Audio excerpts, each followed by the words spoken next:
Okay, in this one, we're going to talk about, this video, we're going to talk about how the effects of linear and area measurements of dilation, dilate a two-dimensional shape. All right, so let's talk about perimeter first. And perimeter and circumference are basically the same thing. I mean, they are the same thing, okay, except circumference has to do with a circle. I mean, that's basically it. All right, and so let's say the distance around a rectangle here, if I find the perimeter, this one in case, this perimeter is, just trying to erase something here. This perimeter, in this case, is 22. All right, now, if I wanted to have a scale factor, so let's say that I wanted a scale factor, I want to know this area, but I'm telling you the scale factor is 3 times. Okay? When this happens, what they're doing is they're saying, hey, and you know the perimeter, and they want to know what is the perimeter if the scale factor is 3. So let's say the scale factor is 3. Then all we do in this case is, because it's perimeter or circumference, I mean, let's say the distance around a circle, the circumference around a circle is 30, okay? And then they want to know what it is, circumference around that. You just take 3 and you multiply it to the perimeter. So 3 times the perimeter, okay? So we're going to say 3 times 22 is 66. So my perimeter here will be 66 all the way around. And we can easily check this. I mean, think about it. We can just take, and I'm going to rearrange this so it looks a little better.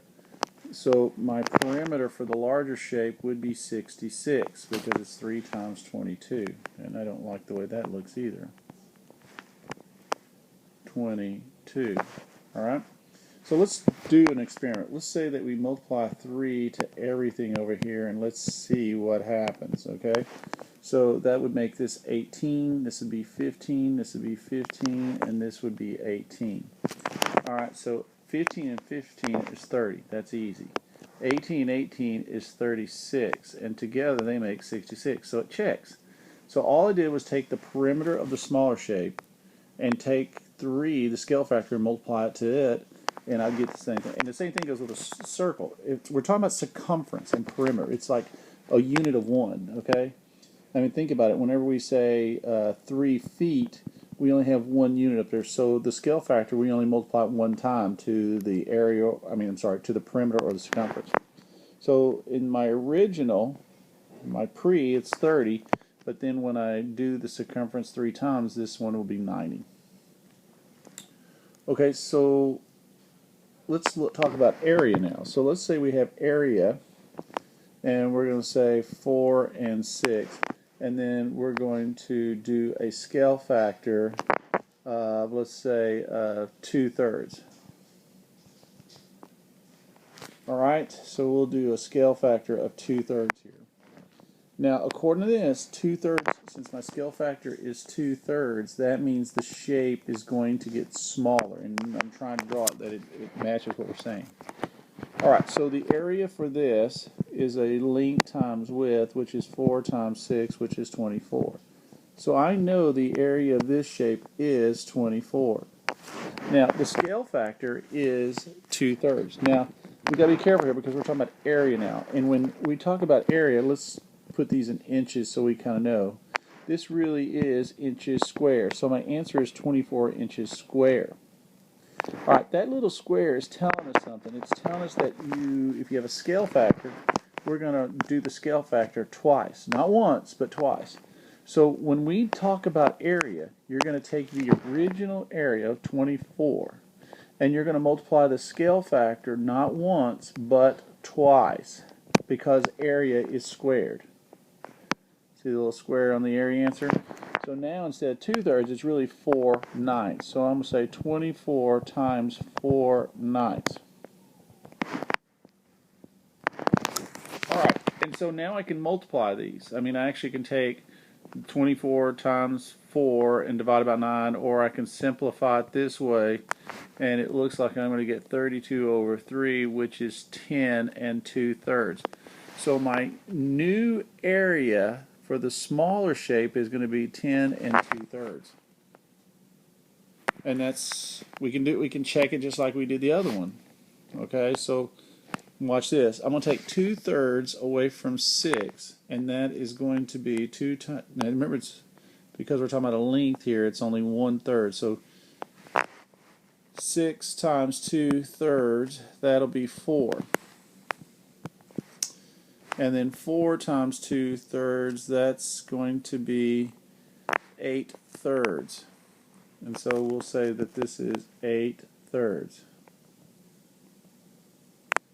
Alright, we'll multiply the two. 4 times 8/3, that gives me 32/3, which is 10 and 2/3, which matches exactly what I had before.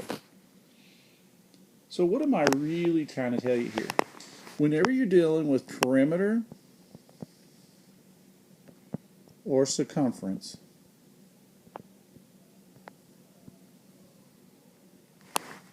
and they want to multiply the scale factor, you only do it once to get the new perimeter or circumference. If you're talking about area, you multiply the scale factor twice because area has a little square on it. Perimeter and circumference, the unit measurement is just a unit measurement. It's like inches. Area could be inches squared. And so that will give us the new area. What about volume? We're going a little extra here. Volume. Well, volume is measured with a cube unit. So you're going to multiply it through scale factor times itself 3 times. And that will give me my new volume. I'll let it right there.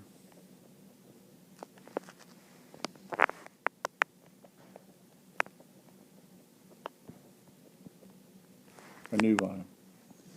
This is important because this could save you a lot of time. Perimeter and circumference are unit measurements. Means they don't have an exponent on the unit. It means like if I measure how tall I am, I'm 6 foot tall. I'm not 6 foot square or 6 foot cube. I'm 6 foot tall. If I'm measuring the floor, I know the tiles on the floor. Let's say it's the area is like length times the width, and they're both in inches. That's inches squared. And volume is length times width times height. There's 3 of them, so you have to multiply the scale factor 3 times to each one of those. So just to recap, area, when you have length and width, you're going to multiply the scale factor to both of those guys. So that's why you have 2 of them. On volume, on a 3-dimensional figure, okay, you have length, width, and height. Scale factor times scale factor times scale factor. You have 3 of those. I hope this helps.